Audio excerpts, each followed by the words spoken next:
श्रीमती प्रियंका गांधी वाडा।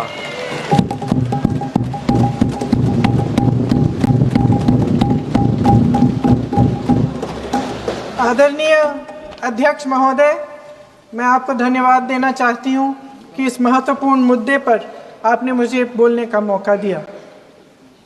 ये अलग बात है कि सत्ता पक्ष के लोग सब मेरे बोलने से पहले ही भाग गए। आइए आइए, आपको देख के मैं खुश थी कि आप वापस आ गए। सबसे पहले मैं उन सैनिकों, उन जवानों, उन अफसरों को नमन करना चाहती हूँ जो हमारे देश के रेगिस्तानों में, हमारे देश के घने जंगलों में, बर्फीले पहाड़ियों पे हमारी देश की रक्षा करते हैं, जो हर पल देश के लिए अपनी जान देने के लिए तैयार रहते हैं। 1948 से लेकर अब तक, जब से पाकिस्तानी रेडर्स ने कश्मीर पे हमला किया, तब से लेकर अब तक हमारे देश की अखंडता की रक्षा करने में उनका बड़ा योगदान है। हमारी आज़ादी अहिंसा के आंदोलन से हासिल हुई, लेकिन जैसे मैंने कहा, उसको कायम रखने के लिए हमारी सेना का बहुत बड़ा योगदान है। अध्यक्ष महोदय, कल मैं सदन में बैठी हुई सबके भाषण सुन रही थी। आदरणीय रक्षा मंत्री महोदय ने बोला, सत्ता पक्ष के कई मंत्रियों ने बोला। 1 घंटे का रक्षा मंत्री जी का लंबा भाषण था। सुनते सुनते एक बात मुझे बहुत खटक रही थी। उसके बाद जब दूसरे भाषण भी सुने आपके सत्ता पक्ष के, तब भी ये बात बार बार मेरे मन में आ रही थी कि सारी बातें कर ली, ऑपरेशन सिंदूर की बात कर ली, आतंकवाद की बात कर ली, देश की रक्षा की बात कर ली, इतिहास का पाठ भी पढ़ा दिया, लेकिन एक बात छूट गई। उस दिन 22 अप्रैल 2025 को जब 26 देशवासियों को अपने परिवार के सदस्यों के सामने खुलेआम मारा गया, तो ये हमला कैसे हुआ, क्यों हुआ?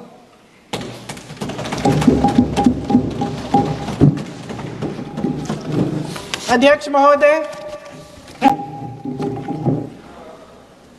ये लोग बैसारन वैली में, पहलगाम के पास कश्मीर में क्या कर रहे थे? आजकल पब्लिसिटी का दौर है, प्रचार का ज़माना है। कुछ समय से हमारी सरकार ये प्रचार कर रही थी कि कश्मीर में आतंकवाद ख़त्म हो गया है, कि कश्मीर में शांति है, अमन चैन है। प्रधानमंत्री जी ने खूब भाषण दिए, देशवासियों को कहा कि चलिए कश्मीर चलिए, सैर करिए। कई बार मैंने ये भी देखा मीडिया पर, टीवी पर, कि कश्मीर जाइए, ज़मीन खरीदिए, अब वहाँ अमन चैन है, शांति का वातावरण है। इसी बीच शुभम द्विवेदी, एक कानपुर के नौजवान, और उनके पूरे परिवार ने तय किया कि वो कश्मीर जाएंगे। शुभम द्विवेदी की 6 महीने पहले शादी हुई थी। उसकी पत्नी ने कहा कि उनके बीच एक ऐसा रिश्ता था, प्रेम और दोस्ती का ऐसा रिश्ता था कि वो एक दूसरे को बच्चों की तरह हंसाते थे। सोशल मीडिया पर एक वीडियो भी जारी है जिसमें पूरा परिवार एक साथ बैठा हुआ ताश खेल रहा है और ऐसे हंस रहे हैं कि उस वीडियो को देख के किसी का भी दिल टूट जाए कि इस परिवार को इस तरह से उजड़ने क्यों दिया हमने। 22 अप्रैल 2025 को बैसारन वैली में मौसम का मिजाज अच्छा था। जैसे हर रोज़ लगातार 1000 से 1500 लोग वहाँ पहुँचते थे, उसी तरह से उस दिन भी तमाम पर्यटक वहाँ पहुँचे। वहाँ का रास्ता आसान नहीं है अध्यक्ष महोदय जी, जंगल से जाना पड़ता है, पहाड़ों के बीच जाना पड़ता है, घोड़े से जाना पड़ता है। ये परिवार वहाँ पहुँचे, मौसम सुहाना था, उनके बच्चे ट्रैम्पोलिन पे खेल रहे थे, कोई जिपलाइन कर रहा था, कोई चाय पी रहा था, तो कोई कश्मीर की सुंदर वादियों की ठंडी हवा का मज़ा ले रहा था। शुभम अपनी पत्नी के साथ एक स्टॉल पे खड़े थे। तभी अचानक 4 आतंकवादी जंगल में से निकलते हैं और शुभम को वहीं अपनी पत्नी के सामने मार डालते हैं। उसके बाद वे वहाँ से पूरे वैली में 1 घंटे के लिए लोगों को चुन चुन कर मारते हैं। किसी के पति को अपनी पत्नी के आंखों के सामने, किसी के पिता को अपने बेटे के सामने, चुन चुन कर 26 लोगों को मार डालते हैं। शुभम की पत्नी घबराकर वहां से भागने की कोशिश करती है, अपनी जान बचाने के लिए जंगल की तरफ दौड़ती है। वहां पता चलता है कि तमाम लोग जंगल की तरफ दौड़े हैं और अपनी जान बचाने की कोशिश कर रहे हैं। कोई अपने बेटे का हाथ पकड़ के पहाड़ों पर घसीटता हुआ जा रहा है, कोई कश्मीरी घोड़े वालों और गाइडों की मदद लेते हुए चले जा रहा है। कोई रास्ता नहीं है, कोई तरीका नहीं है, लेकिन किसी न किसी तरह से शुभम की पत्नी के शब्दों में किसी ऐसी शक्ति ने हमको बचा कर रखा कि हमें किसी न किसी तरह से हम अकेले नीचे पहुंचे। और मैं उनके लफ्ज पढ़ना चाहती हूं, क्योंकि उन्होंने कहा कि इस पूरे समय जब 1 घंटे के लिए चुन चुन कर भारतीय नागरिकों को मारा जा रहा था, इस पूरे समय उसे एक सुरक्षाकर्मी नहीं दिखा, एक सैनिक नहीं दिखा।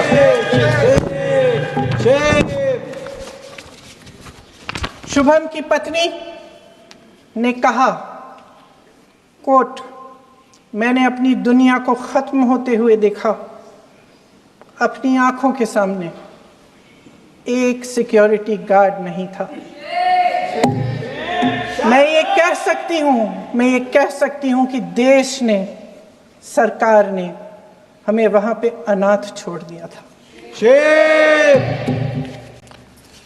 सिक्योरिटी क्यों नहीं थी वहां पे एक सैनिक क्यों नहीं दिखा? क्या सरकार को मालूम नहीं था कि यहां रोज 1000 से 1500 पर्यटक जाते हैं? क्या सरकार को मालूम नहीं था कि यहाँ के को पहुंचने के लिए जंगल के रास्ते से जाना पड़ता है? अगर कुछ हो जाएगा तो लोग वहां से निकल नहीं पाएंगे। एक चिकित्सा का इंतजाम नहीं था, फर्स्ट एड का इंतजाम नहीं था, कोई इंतजाम नहीं था, ना सुरक्षा का ना फर्स्ट एड का। इन लोगों को भगवान भरोसे छोड़ दिया गया। ये लोग वहां पे इस सरकार के भरोसे गए और इस सरकार ने उन्हें भगवान भरोसे छोड़ दिया।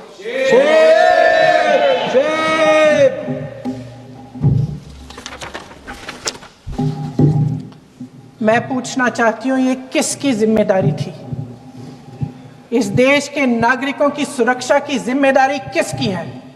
क्या इस देश के प्रधानमंत्री की नहीं है? क्या इस देश के गृह मंत्री की नहीं है? क्या इस देश के रक्षा मंत्री की नहीं है? क्या एनएसए की नहीं है? अध्यक्ष महोदय, पहलगाम हमले से सिर्फ 2 हफ्ते पहले हमारे गृह मंत्री महोदय जी कश्मीर गए थे। किस लिए गए थे? जो सुरक्षा की व्यवस्था है इसको देखने के लिए गए थे, इसको रिव्यू करने के लिए गए थे।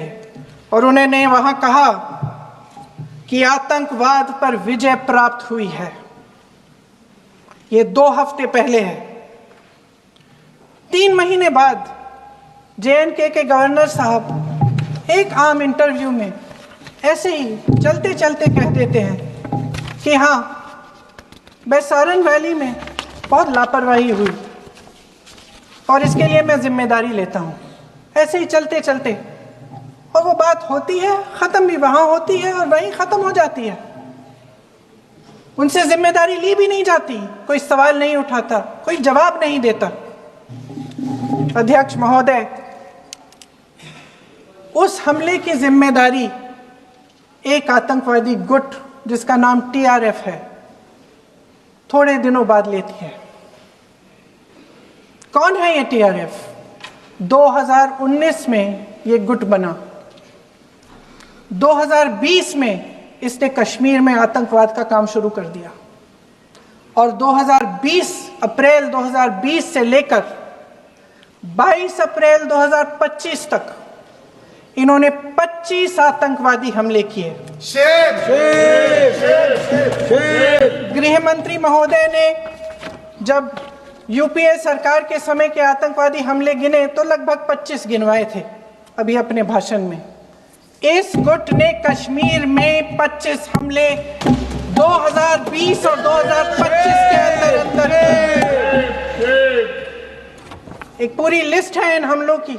मेरे पास इतना समय नहीं है इसलिए मैं एक एक को नहीं पढ़ना चाहती, लेकिन मैं इतना कहूंगी कि इनमें रियासी का हमला भी था 2024 का, जिसमें 9 लोग मारे गए और 41 लोग घायल हुए। कुल मिलाकर 2020 से लेकर 22 अप्रैल 2025 तक टीआरएफ ने 41 सेना और सुरक्षा कर्मियों की हत्या की, 27 सिविलियन की हत्या की और 54 लोगों को घायल किया था। भारत सरकार ने टीआरएफ को आतंकवादी संगठन का दर्जा कब दिया?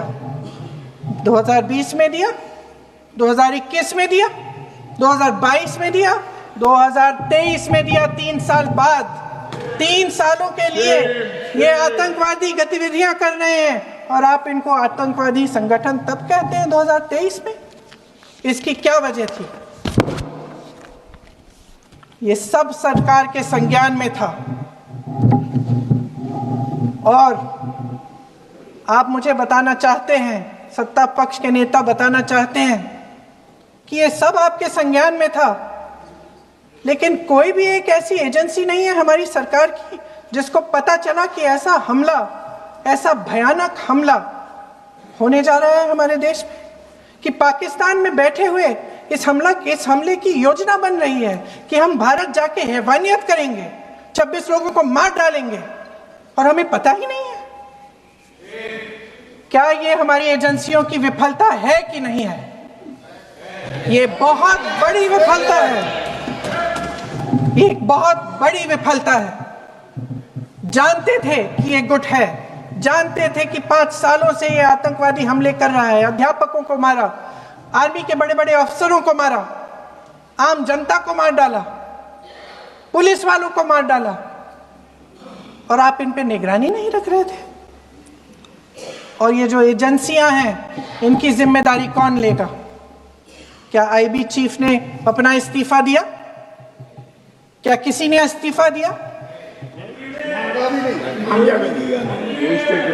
गृह मंत्री जी के कार्य क्षेत्र में आता है इंटेलिजेंस ब्यूरो।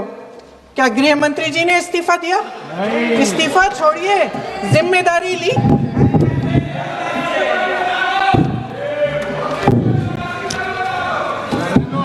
साहब देखिए, इतिहास की बात आप करिए, मैं वर्तमान की बात करना चाहती हूँ। आपको तो एक बहाना चाहिए, आपको तो एक बहाना चाहिए। पूरे परिवार का नाम गिनवा देते हैं। अरे अपनी जिम्मेदारी खुद लीजिए।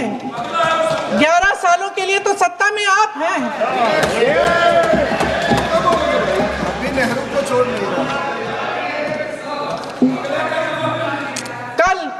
कल माननीय गौरव गोगोई जी ने अपने भाषण में पूछा गृह मंत्री जी से, क्या आपकी जिम्मेदारी नहीं थी? मैं देख रही थी। राजनाथ जी, रक्षा मंत्री जी यूं यूं अपना सर हिला रहे थे, कुछ बोले नहीं। अंदर से महसूस हुआ होगा कि यहाँ कुछ जिम्मेदारी थी, लेकिन माननीय गृह मंत्री महोदय जी हंस रहे थे, वे हंस रहे थे।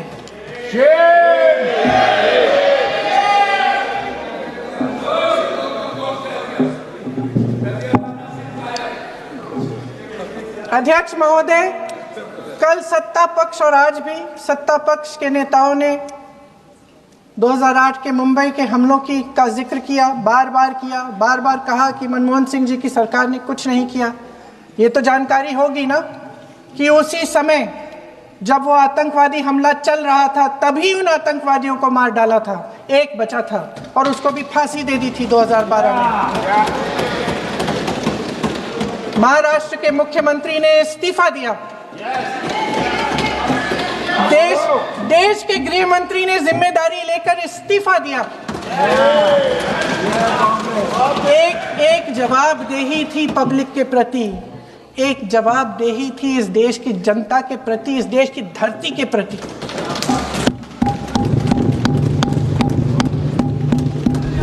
राजनाथ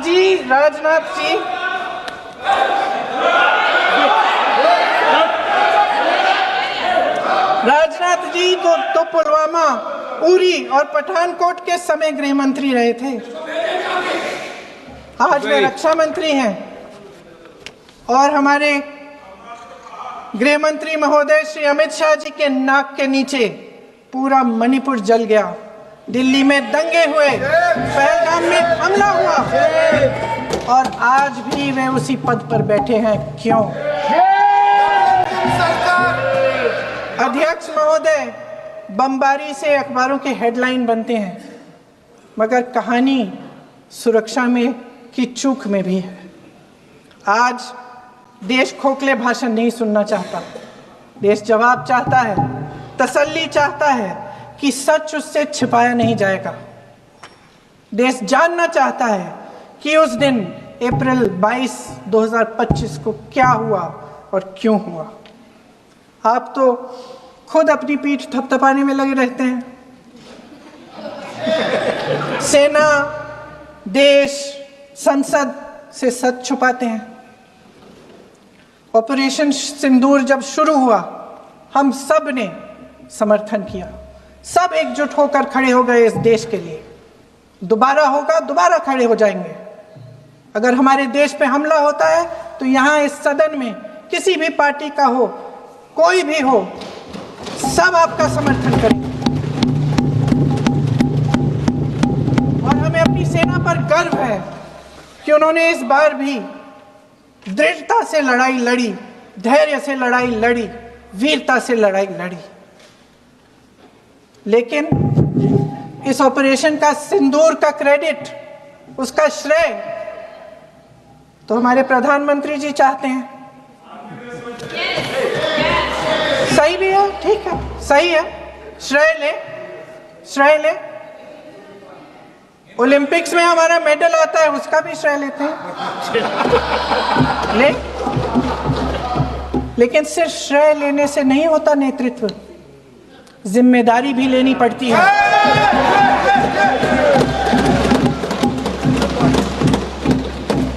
देश के इतिहास में ये पहली बार हुआ, देश के इतिहास में ये पहली बार हुआ कि जंग होते होते ही रुक गई। रुक गई है जी। और इस रुकावट का ऐलान हमारी सरकार, हमारी सेना नहीं करती, अमेरिका के प्रेसिडेंट करते हैं, अमेरिका के राष्ट्रपति करते हैं। ये हमारे प्रधानमंत्री महोदय की गैर जिम्मेदारी का सबसे बड़ा प्रतीक है। आज गृह मंत्री जी ने इस बात पर उल्लेख किया। उन्होंने कहा, उनके शब्दों में उन्होंने कहा कि पाकिस्तान के पास शरण में आने के बजाय कोई चारा ही नहीं था। आपने शरण दिया क्यों?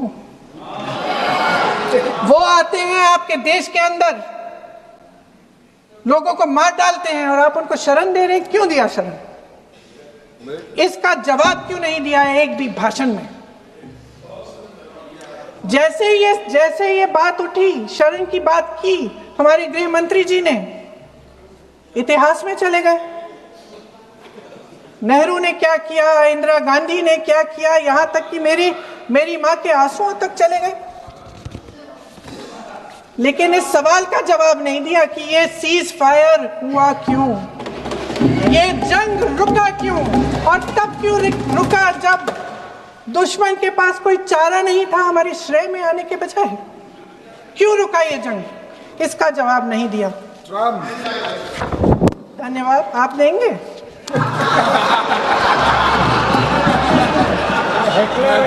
मंत्री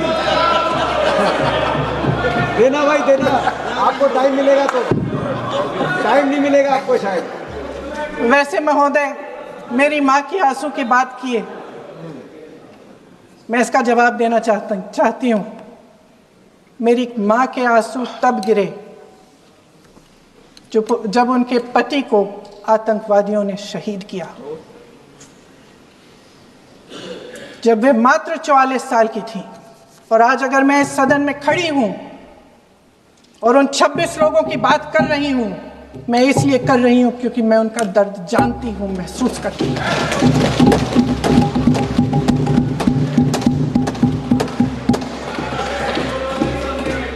अध्यक्ष महोदय, मैंने कहा कि देश का नेतृत्व सिर्फ उपलब्धियों का श्रेय लेने से मजबूत नहीं होता।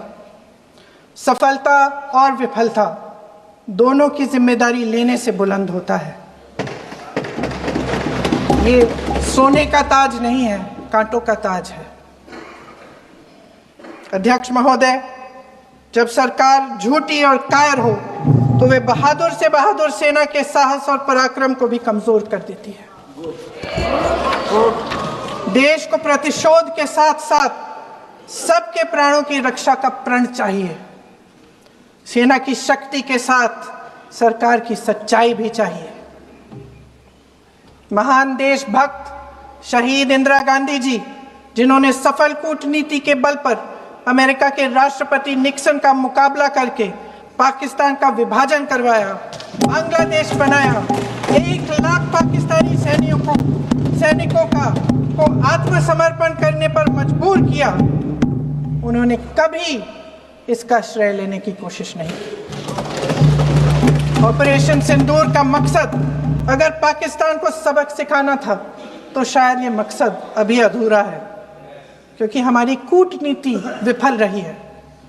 इसका प्रमाण यही है कि ऑपरेशन सिंदूर के बाद एक पाकिस्तानी जनरल, जिसके हाथ खून से रंगे थे, अमेरिका के राष्ट्रपति के साथ बैठकर लंच खा रहे थे। अगर ऑपरेशन सिंदूर का मकसद आतंकवाद को खत्म करने का था तो पाकिस्तान को संयुक्त राष्ट्र के आतंकवाद विरोधी समिति का अध्यक्ष चुने जाने से इस मकसद को धक्का लगा है। इसकी जिम्मेदारी कौन लेगा? क्या हमारे प्रधानमंत्री लेंगे? क्या उनमें ये हिम्मत है? नहीं है। अगर इस ऑपरेशन के दौरान हमारे जहाजों का नुकसान नहीं हुआ तो सदन में इसे साफ साफ कहने से क्या डर है? क्यों नहीं कहा है? कल भी रक्षा मंत्री जी ने कहा कि हमारे इंफ्रास्ट्रक्चर का नुकसान नहीं हुआ, तो जहाजों के बारे में भी बता दें, साफ साफ बता दें, क्या हर्ज है? सच्चाई तो है। सवालों से बचने के लिए ये सरकार हमेशा प्रयास करती है। इसकी राजनीतिक कायरता बेमिसाल है। देशवासियों के प्रति जवाबदेही का एहसास ही नहीं है। सच्चाई ये है कि इनके दिल में जनता के लिए कोई जगह नहीं है। सब राजनीति है, सब पीआर है, सब प्रचार है, सब पब्लिसिटी है। देश की जनता के लिए आपके हृदय में कुछ नहीं रहा। बहुत समय हो गया है आप इस प्रचार में ही लिप्त हैं, जनता को देख नहीं पा रहे हैं। जी माननीय, जो पहलगाम में हुआ, खत्म करती हूँ, जो पहलगाम में हुआ उससे हर एक देशवासी के दिल पे चोट पहुंची है। हिमांशी नारवाल की गुहार ने हम सबको शर्मिंदा किया है। इसीलिए मैं आज यहाँ खड़े हुए एक आखिरी बात करना चाहती हूँ।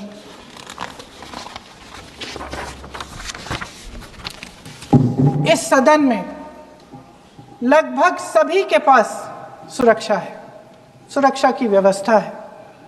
हम जहां भी जाते हैं हमारे साथ सुरक्षा कर्मी आते हैं। आपको भी मिल जाएगी, आप मंत्री बन जाएंगे, आपको भी मिल जाएगी। मैं मजाक की बात नहीं कर रही हूँ, थोड़ा सा धैर्य रखिए। उस दिन पहलगाम में 26 परिवार उजड़ गए। 26 लोगों को अपने परिवार के सदस्य के सामने मारा गया। 26 बेटे, पति, पिता गुजर गए। उनमें से 25 भारतीय थे। भारतीय थे।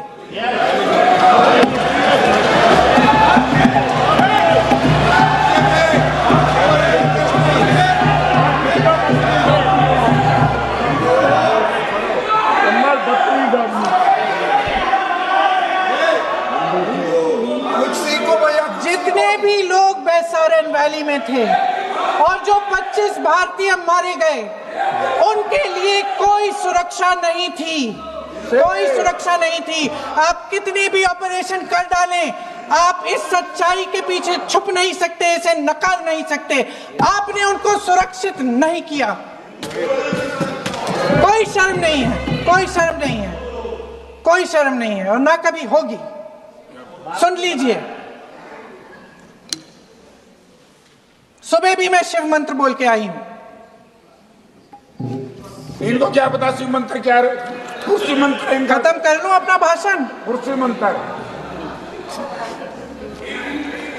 मैं एक बार उन 25 भारतीयों के चलिए चुप रही। मैं एक बार उन 25 भारतीयों के नाम इस सदन में पढ़ना चाहती हूं, ताकि यहां बैठे हर सदस्य को यह एहसास हो कि वे भी हमारी तरह इंसान थे। किसी राजनीतिक बिसात के मोहरे नहीं थे। वे भी इस देश के बेटे थे। वे भी इस देश के शहीद हैं। उनके परिजनों के प्रति हम सब की जवाबदेही बनती है। उन्हें सच्चाई जानने का हक है। समीर गुहा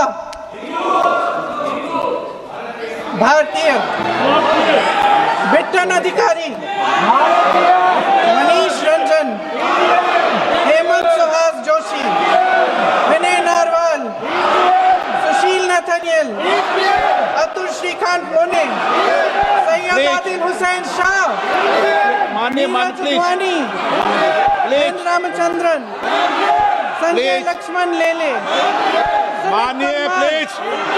दिनेश अग्रवाल, दिलीप दिल से, कुमार सतपति, JS चंद्रमौली। अब आप बोलिए, अब आराम से। JS चंद्रमौली, यतीश परमार, S मधुसूदन राव, मानिए सदस्य, नारेबाजी का सदन नहीं है। शैलेश कलाटिया, ये तरीका ठीक नहीं है आपका। मंजुनाथ राव, कौस्तभ गणबोते, शुभम द्विवेदी,